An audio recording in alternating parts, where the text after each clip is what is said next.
नमस्कार। हिमदर्शन टीवी शिमला के लिए मैं हूं विजेंद्र दत्त गौतम और आज हम चुनावी चर्चा को आगे बढ़ाएंगे।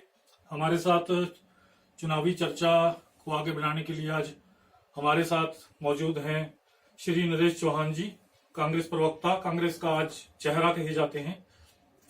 और आज हम चुनावी चर्चा में मुद्दों की विशेष तौर पर बात करेंगे। तो नरेश चौहान जी, आपका स्वागत है हमारे चैनल पे। धन्यवाद, आपने हिमदर्शन में हमको बुलाया। आप सभी का, आपके दर्शकों को भी हमारा नमस्कार।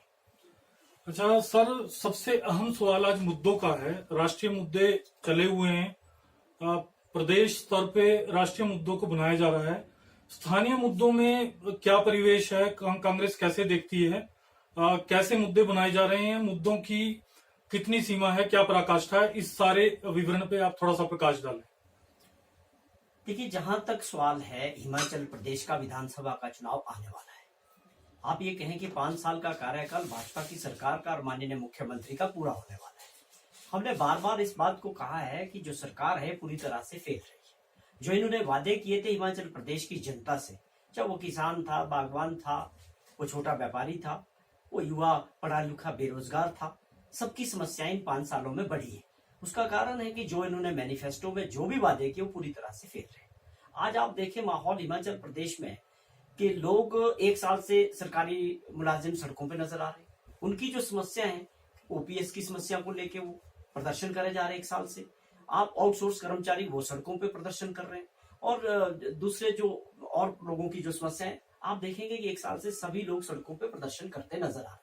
तो ये सीधा सा सवाल है कि सरकार और मुख्यमंत्री गंभीरता से इसको कर नहीं पा रहे, आगे बढ़ा नहीं पा रहे, उनसे बातचीत नहीं हो पा रही। जो मसले उनके बातचीत से सुलझने चाहिए थे वो सुलझ नहीं पा रहे, तो आज वो सड़कों पे अपना समय खराब कर रहे हैं। तो उनकी मांगों को लेके, उसी तरह किसान बागवान की आप बात करें, उनकी समस्याएं सरकार में बढ़ी है। अभी आप देखें कि शिमला के और हिमाचल के कुल्लू, मंडी, जहां जहां सेब पैदा होता है, तो आप देखेंगे कि बागवान बजाय बगीचों में अपना काम करने के, वो 1 महीने तक जो है प्रदर्शन चलता रहा। रोडू में प्रदर्शन, कोटखाई जुब्बल में प्रदर्शन, चौपाल में, रामपुर में, ननखड़ी में, ठियोग में। ऐसी परिस्थितियां क्यों बन रही? इसलिए बनती है कि मुख्यमंत्री की गंभीरता नहीं, सरकार की गंभीरता नहीं। हम बार बार कहते हैं कि मुख्यमंत्री जी जो और आदेश करते भी हैं वो लोगों तक और जमीनी स्तर तक नहीं पहुंचते। तो ये अपने आप में जयराम जी की कमजोरी को और इस सरकार की कमजोरी को दर्शाता है। एक अभी कांग्रेस ने टिकट वितरण को लेकर के घोषणा की है, बहुत जल्दबाजी हो गई है। तो आपका क्या कहना है टिकट वितरण को लेकर के? जिस प्रकार से अभी से कार्रवाई आगे आने वाले टाइम में होनी थी, अब जल्दी कर रही है, इसके पीछे क्या मकसद है कांग्रेस का, क्या कहेंगे? देखिए, कांग्रेस पार्टी ने 2 दिन पहले एक आवेदन के लिए कि जो टिकटार्थी टिकट चाहते हैं कांग्रेस पार्टी का, वो कार्यकर्ता हो या नेता हो, सभी के लिए एक खुले तौर पे एक सिंपल कागज पे एप्लीकेशन लिख के और अपना बायोडाटा दे के कांग्रेस पार्टी में अपने आवेदन के लिए अप्लाई कर सकते हैं। और अगर वो पीसीसी में चाहे या जिला अध्यक्ष के थ्रू भी आवेदन कर सकते हैं, और इसके अलावा ऑनलाइन भी ये सुविधा है। तो कांग्रेस पार्टी ने ये फैसला लिया, मैं इसका स्वागत करता हूं। मुझे इसमें पीछे एक सोच भी नजर आती है कि कांग्रेस पार्टी की लीडरशिप और हमारा पार्टी हाईकमान इस बात को लेकर गंभीरता दिखती है कि वो इस बार जल्दी से जल्दी जो है उम्मीदवारों को तय करके उनको एक पूरा समय लोगों के बीच जाने का मिलने वाला है। मैं ये उम्मीद करता हूं कि कांग्रेस पार्टी जिस तरह से ये कार्य आगे बढ़ाया है, तो मुझे पूरी उम्मीद है कि काफी जल्दी जो है इस बार कांग्रेस पार्टी के प्रत्याशी तय हो जाएंगे। प्रदेश प्रतिनिधित्व को लेकर के बड़े सवाल उठते रहे हैं। अभी चुनाव को लेकर के कमेटियां गठित की जा रही हैं, अलग अलग विभाग जो है उनका मूल्यांकन किया जा रहा है, नियुक्तियां की जा रही हैं, लेकिन प्रतिनिधित्व को लेकर के सवाल फिर भी वही है। तो क्या कांग्रेस बिना प्रतिनिधित्व के लड़ाई लड़ पाएगी? क्या कहना चाहेंगे? देखिए, कांग्रेस पार्टी के पास लीडर्स हैं, कोई कमी नहीं है, और कार्यकर्ताओं की एक मजबूत फौज है। कार्यकर्ता और लीडर्स इकट्ठे होकर, जैसे बाई इलेक्शन जब हुआ हिमाचल प्रदेश में, जिसमें 4 सीटों पे कांग्रेस पार्टी को विजय मिली, और ये पहली बार इतिहास में हुआ है कि रूलिंग सरकार अपना खाता नहीं खोल सकी, और मुख्यमंत्री के जिला से भी जो लोकसभा की सीट थी वो कांग्रेस पार्टी जीती। वहां क्या मंत्र था? वहां भी यही लीडरशिप थी जो आज लीडरशिप है।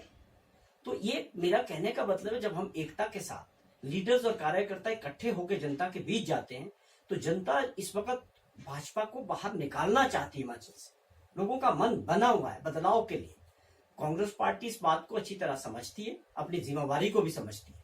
हमारे सभी नेता, सभी कार्यकर्ता एकजुट होकर महंगाई, बेरोजगारी और जो अर्थव्यवस्था गिरती हुई जा रही है और बहुत बड़ी समस्या, जैसे मैंने जिक्र किया, हिमाचल प्रदेश के सरकारी मुलाजिम हो, बागवान हो, किसान हो, और महंगाई और बेरोजगारी बहुत बड़ी समस्याएं हैं आज लोगों के सामने। इन सभी समस्याओं को लेकर हम हर क्षेत्र में, हर गांव में अंतिम व्यक्ति तक जाने का प्रयास करेंगे और हम कलेक्टिव लीडरशिप में इस चुनाव को लड़ेंगे। और जब हम कलेक्टिव लीडरशिप में जाएंगे तो निश्चित तौर पे कांग्रेस पार्टी को लोग समर्थन देने वाले।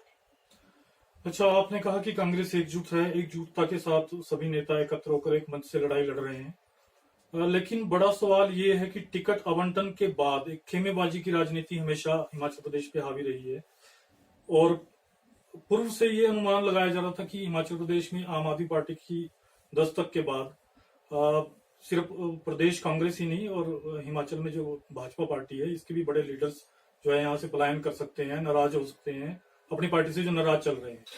तो क्या टिकट आवंटन के बाद ऐसी स्थितियां उत्पन्न होने की कोई आशंका कांग्रेस के समक्ष उपज रही है?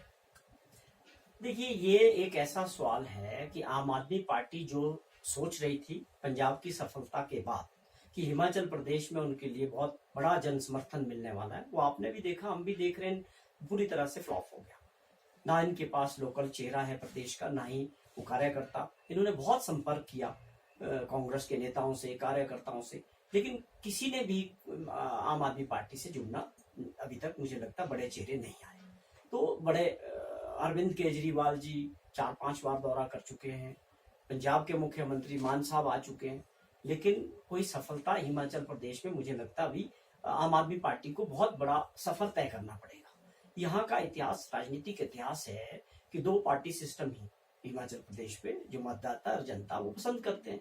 पहले भी ये प्रयोग हुए, आप जनता दल के टाइम में हुए, उस वक्त भी ये आगे नहीं बढ़ पाए। उसके बाद पंडित सुखराम जी ने अपना दल बनाया, वो भी आगे नहीं बढ़ा। हाल ही में पिछले कुछ वर्षों में महेश्वर सिंह जी ने एक प्रयास किया।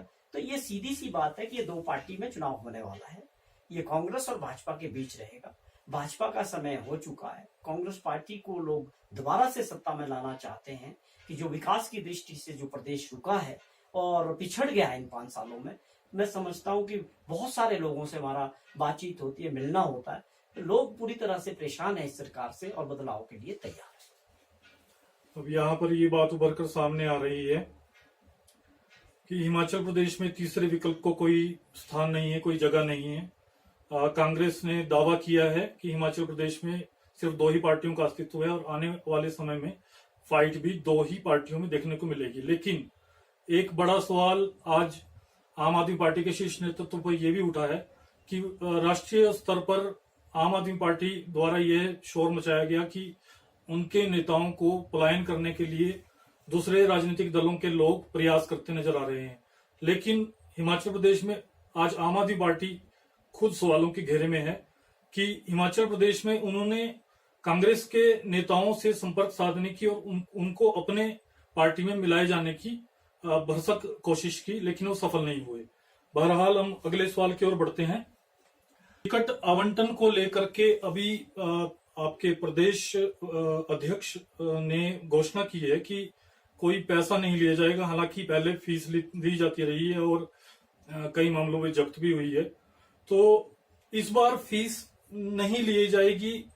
इसके पीछे क्या कारण है, इसके बारे में थोड़ा सा प्रकाश डालें। देखिए, इस बार जो आवेदन कांग्रेस पार्टी ने, जो लीडरशिप ने डिसाइड किया, ये बड़ा सिंपल प्रोसेस होगा। आप सिंपल कागज पे अपनी एप्लीकेशन देंगे, अपना बायोडाटा, अपनी जानकारी उसमें रखेंगे। नाम है, आप किस क्षेत्र के रहने वाले, कहाँ से आप टिकट चाहते हैं, आपकी एजुकेशनल क्वालिफिकेशन क्या है, ये सारी जानकारी, आपने संगठन में आप कब से काम कर रहे हैं, और वो सारी जानकारी साथ में मांगी। और ये बात सही है कि हमने इसमें इस बार कोई शुल्क नहीं रखा है, ये फ्री किया है। तो ये time to time party leadership, चाहे स्टेट की है, चाहे हमारे माननीय राजीव शुक्ला जी है जो इंचार्ज है, उनके बीच बातचीत करके ये तय किया गया कि बिना शुल्क के जो है सभी कार्यकर्ताओं और लोगों को ये मौका मिलना चाहिए कि वो अपनी इच्छा जो टिकट की रखते हैं वो आवेदन करें। नहीं तो इससे पार्टी का एक डेकोरम या व्यवस्था बिगड़ने की कोई आशंका नहीं है। एक भारी भीड़ इकट्ठी हो सकती है, कार्यकर्ताओं की बड़ी फौज है, तो इसमें आपको क्या लगता है कि आप व्यवस्था बना पाएंगे? देखिए, इस वजह से कोई आदमी या कार्यकर्ता टिकट के लिए अप्लाई ना करे कि उसके पास पैसा नहीं और वो पार्टी के साथ जुड़ा है, वर्षों से काम कर रहा है और उसकी इच्छा है कि वो ये मौका, मैं समझता हूँ लीडरशिप ने इस बात को ध्यान में रखते हुए ये फैसला किया और मैं समझता हूँ ये सही फैसला है।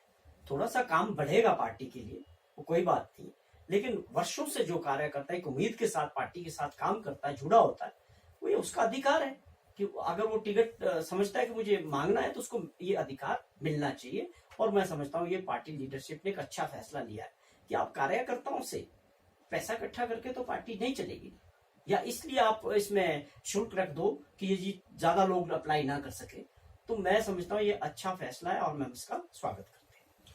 कांग्रेस ने एक बड़ी अच्छी पहल की है, बड़ी अच्छी शुरुआत है निशुल्क आवेदन की। इसी के साथ हम अगले प्रश्न की ओर बढ़ते हैं। नरेश चौहान जी, चर्चाएं चली हुई हैं टिकट आवंटन को लेकर के, लेकिन एक शिमला की अगर बात करें, शिमला शहरी में आज चर्चाओं का बाजार गर्म है। आपके चुनाव लड़ने की संभावनाएं भी मुखर हो रही हैं, और आप कैसे देखते हैं, आपको टिकट मिलता है, क्या आपके स्थानीय मुद्दे रहेंगे?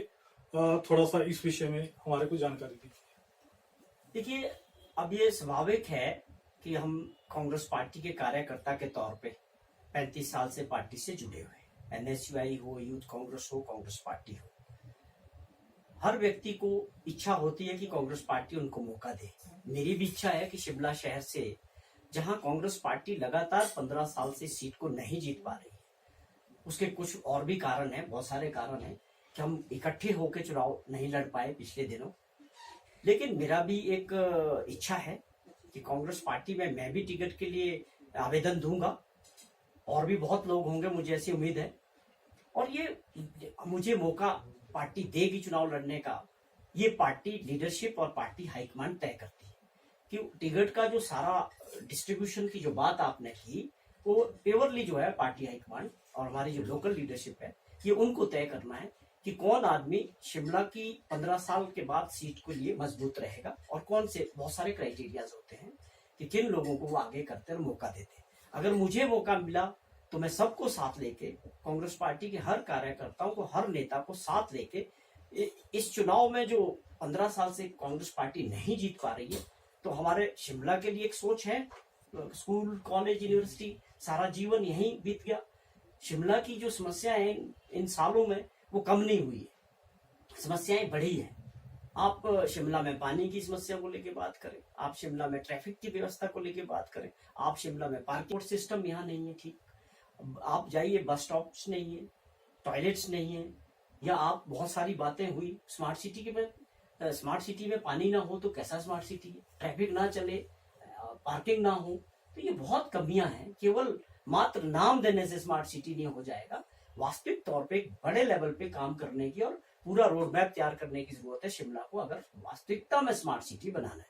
जहां तक आपने सवाल किया कि कांग्रेस पार्टी अगर हमें मौका देगी तो हम चुनाव लड़ेंगे, अगर किसी और व्यक्ति को वो मौका देगी तो हम मिलकर उनको चुनाव लड़ाएंगे। ये फैसला पूरी तरह से हम अपने पार्टी लीडर्स पे और पार्टी हाईकमान पे छोड़ते हैं कि जिसको भी पार्टी का आदेश होगा उसके साथ खड़े होंगे। चौहान जी, राष्ट्रीय मुद्दे अक्सर प्रभावित करते हैं प्रदेश व्यवस्थाओं को। आज केंद्र में सरकार भाजपा की है, अगर हिमाचल में कांग्रेस की सरकार बनती है तो एक बड़ी बात आती है उभरकर की, एक सहयोग की, आने वाले समय में विकास की। तो कैसे सरकार चल पाएगी अगर कांग्रेस की सरकार बनती है, और तो कैसे आप जो है इस विषय को देखते हैं? जब से हिमाचल प्रदेश का अस्तित्व में आया है, कांग्रेस पार्टी का ज्यादातर कांग्रेस की सरकारें रही। जब हिमाचल प्रदेश बना, एक छोटा सा गरीब पहाड़ी राज्य था, सड़कें नहीं थी, स्कूल नहीं थी, बिजली नहीं था, ये चीजें आगे बढ़ी। आज एक पहाड़ी राज्य, छोटा राज्य होने के बावजूद हिमाचल प्रदेश ने तरक्की की है।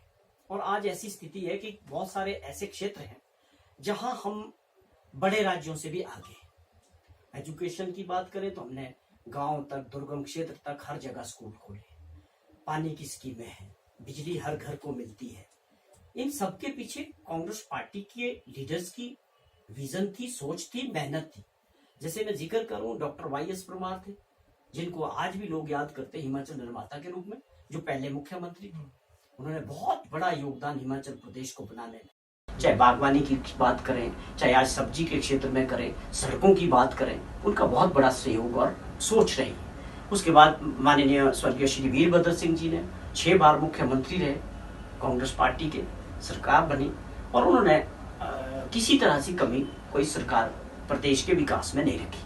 वीरभद्र सिंह जी को आज भी लोग याद करते हैं, इसीलिए कि उन्होंने हर क्षेत्र का एक समान विकास की जो नीति कांग्रेस पार्टी ने अपनाई, उसको आगे करते हुए पूरे प्रदेश में एक समान विकास हुआ। तो ये तो कांग्रेस पार्टी लोगों के जानते हैं इस बात को कि ये डिलीवर करेंगे जब आएंगे। बीच में आता ऐसा वक्त कि ये जैसे अभी भाजपा की सरकार बनी, लेकिन लोग समझ गए कि अगर दोबारा से पटरी पे लाना है विकास की दृष्टि से और लोगों की अपनी समस्याओं को कम करना है, तो कांग्रेस को लाने का मुझे समझता हूं कि प्रदेश के लोगों का पूरा मन है। और कांग्रेस इस बात को अच्छी तरह समझती है कि क्या मॉडल विकास का लोगों प्रदेश के अंदर होगा और जो हर वर्ग की समस्याएं हैं उनको हम एक कमिटमेंट के तौर पे पूरा करेंगे। जो हम चुनाव के दौरान हर वर्ग से जो बात करेंगे, हम उसको मैनिफेस्टो नहीं कहेंगे, वो एक सीधे तौर पे हमारी उस वर्ग से कमिटमेंट होगी कि हम इसके ऊपर खरा उतरेंगे। ऐसा हमारा प्रयास होगा जब सरकार आएगी। जो भी वादे हम प्रदेश की जनता से हर वर्ग से करेंगे, ये इंश्योर करने की पूरी कोशिश रहेगी कि उन वादों को हम निभाएं और पूरा करें। तो ये थे हमारे साथ कांग्रेस प्रवक्ता श्री नरेश चौहान जी। आज बागवानों, कर्मचारियों के मुद्दे इन्होंने उठाए। हिमाचल प्रदेश में कांग्रेस द्वारा की जाने वाली विकास की परिभाषा का आज इन्होंने हमारे साथ एक गहन एनालिसिस किया है। आने वाले समय में चुनावी चर्चा में हमारे साथ नरेश चौहान जी लगातार बने रहेंगे और इसी के साथ आज हम चुनावी चर्चा को विराम देते हैं।